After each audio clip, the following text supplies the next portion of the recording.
하나님의 말씀은 시편에서 보시겠습니다. 39편입니다. 1절에서 13절로 되어 있습니다. 같이 읽으시겠습니다. 내가 속으로 나의 길을 내가 지켜서 내 혀로는 죄를 짓지 말아야지. 악한 자가 내 앞에 있는 동안에는 나의 입에 재갈을 물려야지 하였다. 그래서 나는 입을 다물고 아무 말도 하지 않았다. 심지어 선한 말도 하지 않았더니 아픔만 더욱더 깊어갔다.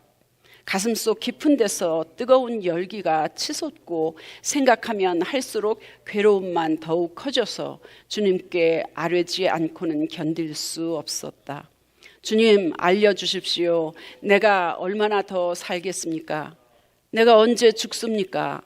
나의 일생이 얼마나 덧없이 지나가는 것인지를 말씀해 주십시오 하고 묻지 않을 수 없었다. 주께서 나에게 한 뼘 길이밖에 안 되는 날을 주셨으니 내 일생이 주님 앞에서는 없는 것이나 같습니다. 진실로 모든 것은 헛되고 살아있는 사람일지라도 한낱 입김에 지나지 않으니 셀라.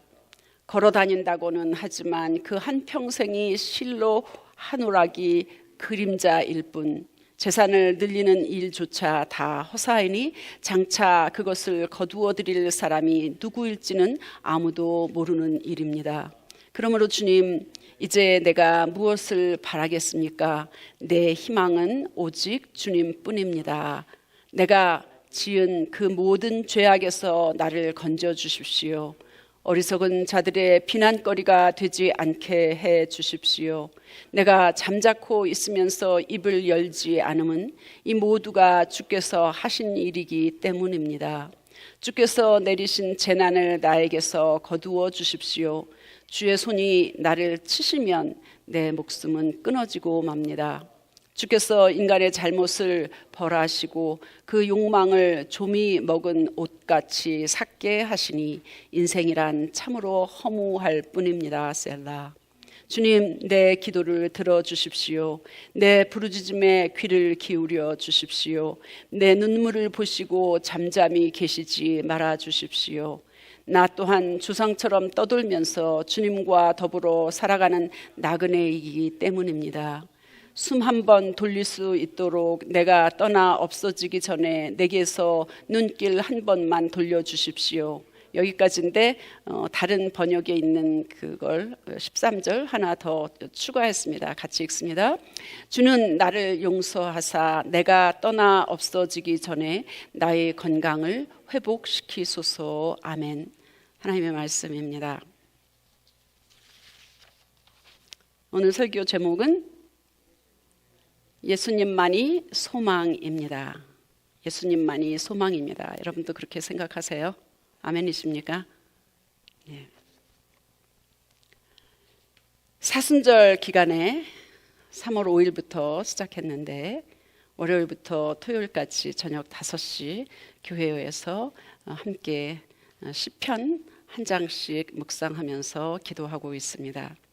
지난주에 읽었던 시편 39편 말씀을 여러분과 나누려고 합니다.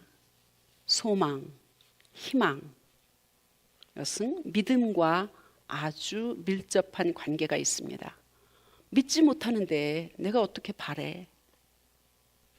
내가 바라지 않는데 내가 믿지 못하고 내가 바라지 못하는데, 그죠? 내가 믿지 못하는데 어떻게 바라고, 신뢰가 없는데 바랄 수 없는데 어떻게 내가 믿어?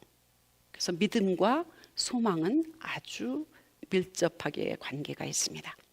시편 39편은 다윗이 가장 힘들었을 때 인생이 참 덧없구나, 인생은 참 한계가 있구나, 소망이 그래서 하나님 앞에만 있구나 하는 것을 노래한 시입니다.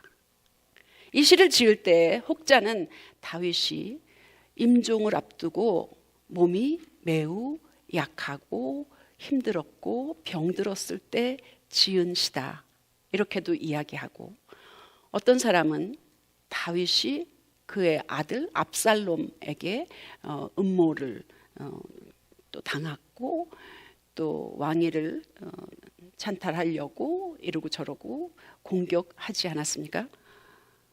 그랬을 때에 지었던 시였어, 이렇게 이야기하는 사람도 있습니다.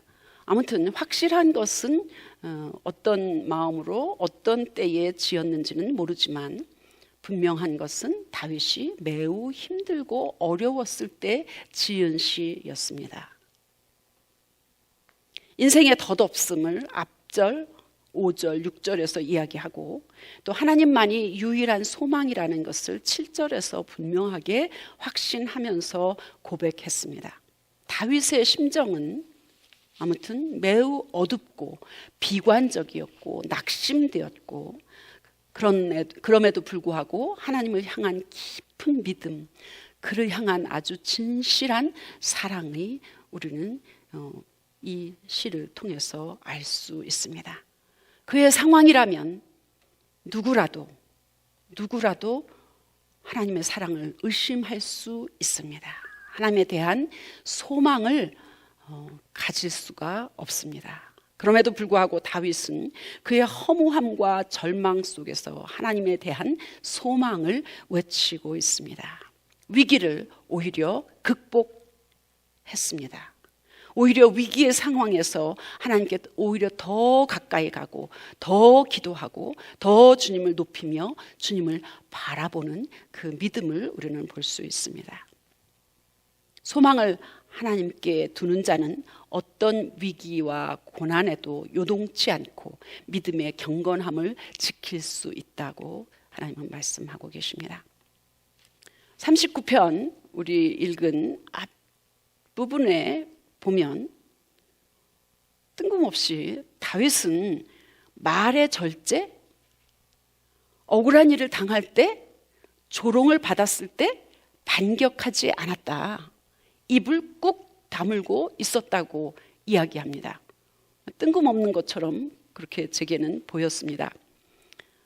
그런데 조금 생각을 해보니까 인간관계에서의 모든 상처가 그 원인이 입에서, 말에서, 말 한마디, 그것 때문에 상처를 받고 20년, 30년 친구였던 그런 관계를 끊어버리고, 심지어는 한 엄마 뱃속에서 나온 형제 자매도 그 관계를 끊어버리는 그런 경우들을 우리는 종종 보고 있습니다. 야고보서 3장 2절에 보면 말에 실수가 없는 자는 온전한 사람이라고 했습니다. 다윗은 신앙적인 침묵으로 인해서 그 마음이 뜨거워지고 생각하면 생각할수록 때로는 억울함이 있고 분함이 있고 말을 못해갖고 그 속에서 힘들지 않았겠습니까? 억울함이 복받쳐 올라서 오히려 하나님 앞에 아뢰고 있다고 이야기하고 있습니다. 그리고 나서 4절에 보니까 다윗은 인생의 한계, 그리고 자신의 연약함, 이런 것을 가지고 하나님 앞에 기도하고 있습니다. 누구도 죽음을 피할 수 없는 아주 정말로 지극히 미미한 존재임을 다윗은 다시 한번 깨달았습니다. 사람이 한번 죽는 것은 정한 일이요, 그 뒤에는 심판이 있다고 히브리서에 말씀하고 있지 않습니까? 그러면서 인생이 얼만큼 보잘것없고 작으냐, 인생에 사는 몇십 년이 얼만큼 작으냐 하면 손넓이는 요 정도, 요거 손 전체도 아니고 요 정도 손넓이 정도밖에 안 된다. 근데 하나님이 보시기에는 오히려 요 정도도 아니고 아예 없는 것 같다. 극히 짧은 것이라고 고백합니다. 그럼에도 불구하고 얼마나 바쁘게, 얼마나 잘났다고, 얼마나 자기가 최고인 양 생각하면서 순간의 쾌락 때문에 범죄하는 것도 마다치 않고 생명을 잃기도 하지 않습니까? 형통할 때라고 생각하는 그조차도 허사일 뿐이고, 그렇게 5절에 기록하고 있습니다. 요즘은 100세 시대라고 하지만 시편 90편 10절에 보니까 우리의 연수가 70이요 강건하면 80이라도 그 연수의 자랑은 수고와 슬픔뿐이다. 빠르게 지나가니 마치 날아가는 것 같다. 화살 쏘는 것과 같이 그렇게 빠르다고 이야기합니다. 사람들은 아주 바쁘게 돌아다닙니다. 그들이 잡으려는 것은 어쩌면 그림자 같은 것들이어서 아무것도 아닌 허상을 잡으려고 그렇게 바쁘게 힘들게 다니는 것일지도 모른다는 겁니다. 예수님이 그래서 마태복음 6장 19절에서 20절에 보시니까 예수님이 이렇게 교훈하셨습니다. 땅에 보물을 쌓지 말고 하늘에 보물을 쌓아라. 다윗은 아무튼 자신의 본질, 연약함, 인생의 허무함, 연수의 짧은 거 이런 것들을 보면서 인생에는 더 이상 소망이 없구나. 이 땅에는 더 이상 소망이 없구나. 결국 하나님만이 나의 소망이다 라고 확신하면서 고백하고 있습니다.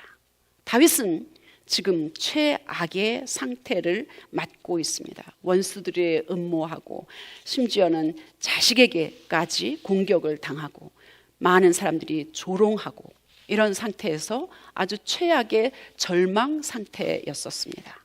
11절에서 읽었습니다.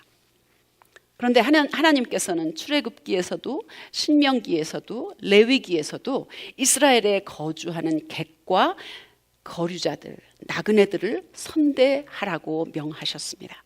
다윗은 나도 나그네입니다. 나그네를 선대하라고 명하신 하나님, 나를 나그네로 보시고 내게 은혜를 베풀어 주시옵소서 이렇게 기도하고 있는 겁니다. 다윗은 최소한 그가 이 세상을 떠나기 전에 잠깐만의 건강이라도 원하고 있습니다. 13절에 회개하는 기도와 함께 육신의 건강을 구하고 있습니다.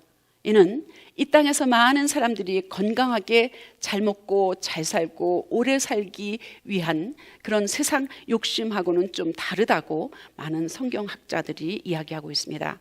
영생을 준비하는 믿음의 사람의 심정을 나타내고 있는 것 같습니다. 다윗은 이 모든 고통이 주님이 치신 것, 징계하신 것 때문이라고 믿고 있습니다. 10절에 보니까 믿음의 사람이 하나님 앞에 어떤 어려운 일을 당했을 때에 세상 사람들처럼 죄 받아서 그랬어 이렇게 이야기하는 차원이 아니라 그냥 주님 앞에서 하나님, 내가 어떻게 하면 주님 뜻에 합당하게 살까요? 이렇게 한 번쯤 자신을 돌아보고 또 회개하고 주님 앞에 간구하는 그런 모습이 신앙의 모습일 것입니다.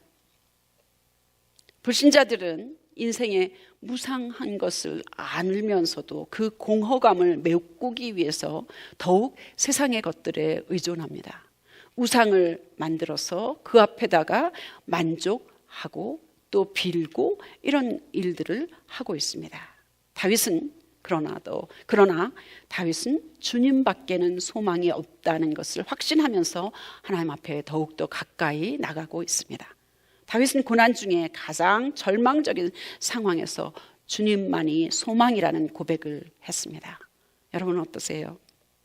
어떤 상황에서도 고난 당할 때 아니라도 평안할 때라도 모든 일들이 잘 되고 있을 때에도 주님만이 예수님만이 나의 소망이라고 확신하십니까? 예전에 제가 덴버에서 목회할 때에 그 당시에 한 30살 정도 됐었어요.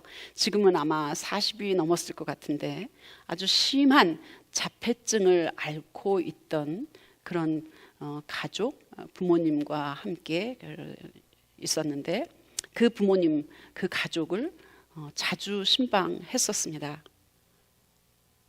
집안의 벽에는 아무것도 없습니다. 곳곳에 이렇게 주먹으로 이렇게 해가지고 이렇게 구멍이 난 그런 벽이 곳곳에 있고 사진도 장식품도 액자도 아무것도 없었습니다. 냉장고와 출입문에는 열쇠가 있습니다. 그 그 아들이 못 열고 나가게, 냉장고를 열지 못하게, 어린아이처럼 아주 간단한 의사소통밖에 못하고 때로는 큰 소리로 외치기도 합니다. 다행히 제가 가면 그 아들이 좋아했습니다. 그래서 예배 끝나고 같이 식당을 갈 때는 제 차를 타고 가기도 했습니다. 그 집에서 함께 기도할 때는 때로는 제 무릎에 머리를 베고 잠이 들고 했었습니다. 그런데 그 어머니가 종종 이런 말을 했습니다. 저는요, 우리 아들 뒷모습만 봐도 너무 이뻐요. 벗어놓은 양말, 이곳저곳에 있는 옷까지, 잠옷만 다 봐도 너무너무 사랑스러워요. 그런데 사람들이 제가 죽고 나면 이 아들은 누가 돌보나요?